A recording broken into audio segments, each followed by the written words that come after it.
Diretso at matapang ang naging aksyon ng Amerika laban sa China matapos matuklasan na mula sa People's Republic of China at Hong Kong nagmumula ang mahahalagang bahagi ng teknolohiya na ginagamit ng Iran para sa kanilang unmanned aerial vehicles at ballistic missile program. Sa ilalim ng Administrasyong Trump agad na ipinataw ang parusa sa 6 na kumpanyang Chinese na sangkot sa pagbebenta ng mga bahaging ito.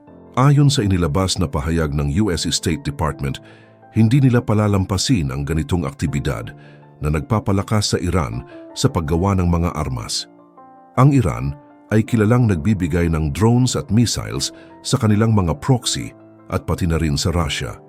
Dahil dito, layunin ng Amerika na pigilan ang Iran sa patuloy na paglikha ng mga armas na maaaring magamit sa mga digmaan at destabilization efforts sa iba't ibang bahagi ng mundo.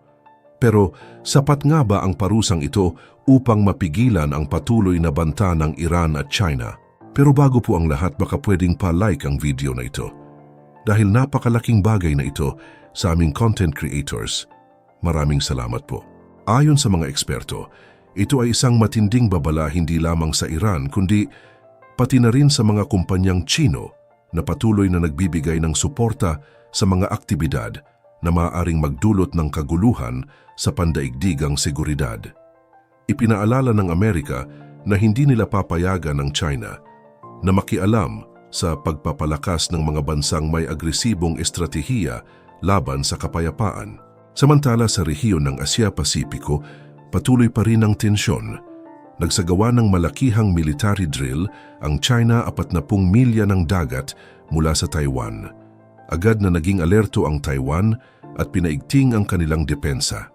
Sa malapit na distansya, nakabantay rin ang puwersa ng Amerika, handa sa anumang posibleng hakbang ng China. Sa isang panayam, pinuri ng Taiwan ang desisyon ng Pilipinas na palakasin ang kanilang depensa sa pamamagitan ng pagbili ng mga makabagong missile systems na kayang lumaban sa mga banta mula sa himpapawid at pandagat. Ayon sa mga eksperto sa Taiwan, ito ay isang tamang hakbang upang maprotektahan ang bansa laban sa anumang panganib. May posibilidad na ang Pilipinas ay makakuha ng military support mula sa Amerika at South Korea. Kabilang dito ang F-16 Viper multi-role fighter jets at mid-range missile systems na maaaring magamit sa depensa. Ngunit ayon kay Pangulong Bongbong Marcos Jr., hindi pa nagbabago ang kanyang posisyon pagdating sa US Typhoon missile system hanggat hindi natutugunan ang 6 na kondisyon na kanyang inilatag laban sa China. Samantala sa kabila ng lumalakas na ugnayan ng Pilipinas sa mga kaalyadong bansa, hindi matanggap ng China na nagkakaisa na ngayon ng Japan, Taiwan, Pilipinas, Amerika, Australia, Canada, New Zealand, United Kingdom, South Korea at France upang protektahan ang First Island Chain ng Pasipiko. Sa kabila ng mga agresibong hakbang ng China, malinaw na hindi basta-basta papayagan ng mga bansang ito na maangkin ng Beijing ang rehiyong ito.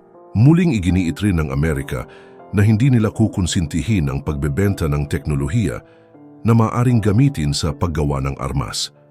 Ayon sa US State Department, ito ay isang babala sa mga kumpanyang Chino na nakikilahok sa ganitong aktibidad na maaaring humarap sa mas matinding parusa.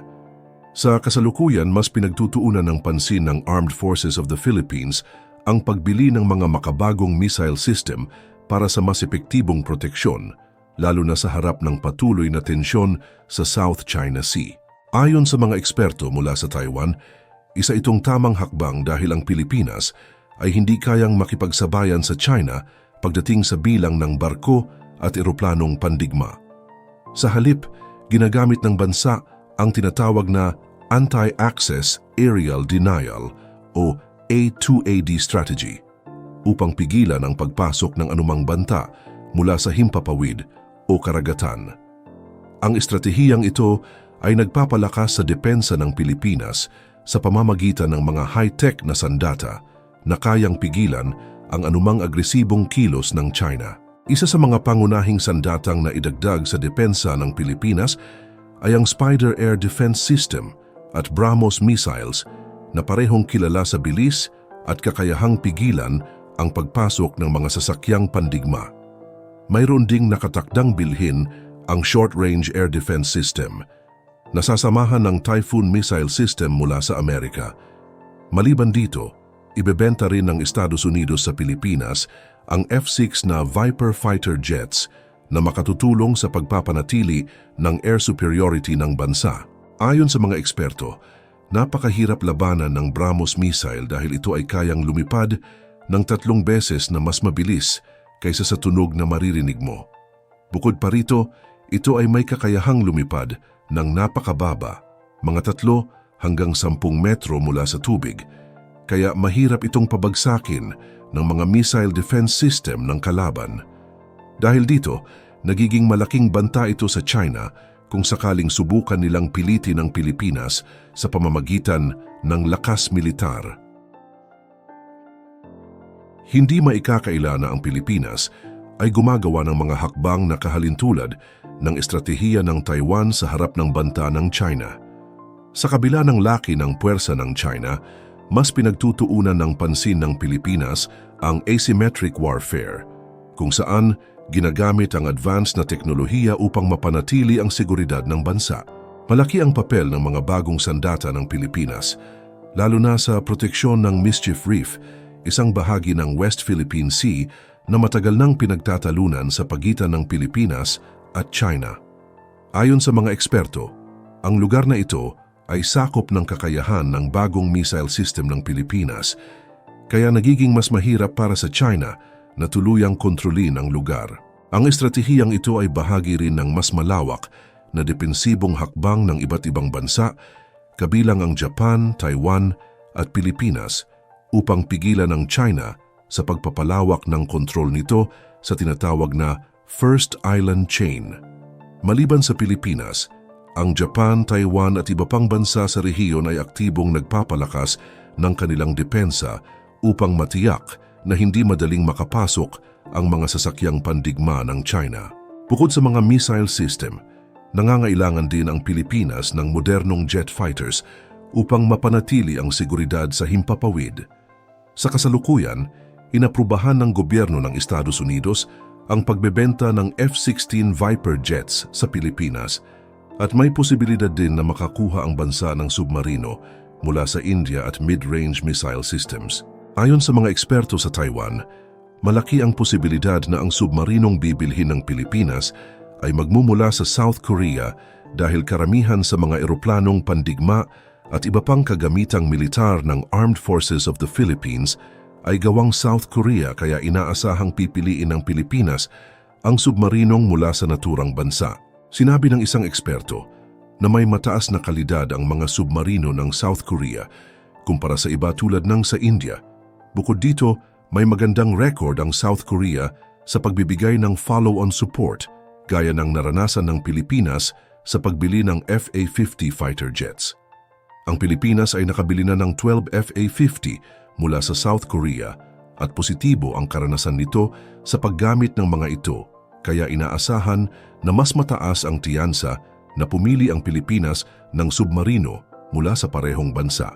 Sa ibang balita, nakapagtala ang Taiwan ng napakaraming eroplanong pandigma ng China na lumilipad malapit sa kanilang teritoryo, kaya nakaalerto ngayon ang militar ng Taiwan matapos biglang mag-anunsyo ang China ng isang military exercise na ginaganap 40 nautical miles mula sa kanilang nasasakupan.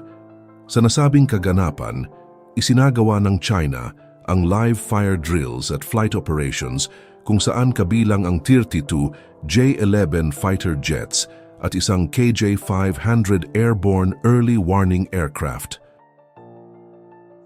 Dahil sa agresibong kilos ng China, nagpadala naman ang Estados Unidos ng malalaking puwersa sa Okinawa, Japan, kung saan kasama sa kanilang mga barkong pandigma ang USS Carl Vinson CVN-70, USS America LHA-6 at USS Rushmore LSD-47.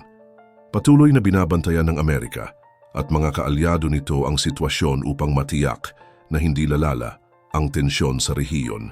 Samantala, kinumpirma ng Malacanang na patuloy ang usapan tungkol sa Typhoon Missile System ng Pilipinas At nilinaw rin na hindi nagbabago ang posisyon ni Pangulong Ferdinand Marcos Jr.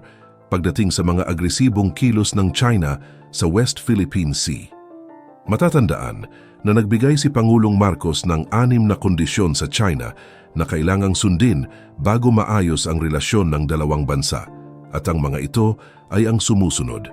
Itigil ang pag-aangkin sa teritoryo ng Pilipinas, huwag guluhin ng mga mangingisdang Pilipino at hayaan silang mamuhay ng maayos, huwag banggain ng mga sasakyang pandagat ng Pilipinas, itigil ang paggamit ng water cannon laban sa mga Pilipino, huwag gumamit ng laser weapons laban sa mga tauhan ng Pilipinas, at itigil ang anumang agresibong kilos at pwersahang pananakot sa bansa. Hanggat hindi tinutugunan ng China ang mga kondisyong ito, mananatili sa Pilipinas ang US Typhoon missile system bilang bahagi ng depensa ng bansa. Sa kabila ng paulit-ulit na panggigipit ng China, nananatili ang matatag na paninindigan ng gobyerno ng Pilipinas sa harap ng panibagong pahayag ng China na dapat tanggalin ng Pilipinas ang missile system nito sa South China Sea. Muling iginiit ng Malacanang na hindi magbabago ang posisyon ng Pangulo at ayon sa isang opisyal, kung may demand ang China, may counter-demand din ng Pilipinas at mananatili itong matibay sa paninindigan nito. Sa patuloy na tensyon sa rehiyon, malinaw na hindi papayag ang Pilipinas na basta na lamang sumuko sa panggigipit ng China at sa tulong ng mga kaalyado tulad ng Estados Unidos at South Korea, patuloy na pinapalakas ng Pilipinas ang kakayahan nitong ipagtanggol ang teritoryo nito. Sa tingin mo, tama bang palakasin ng Pilipinas ang depensa nito laban sa mga banta sa teritoryo? Ano ang masasabi mo sa patuloy na tensyon sa West Philippine Sea? Ibahagi ang iyong opinyon sa comment section down below. At huwag kalimutang mag-subscribe para sa mga susunod pang balita.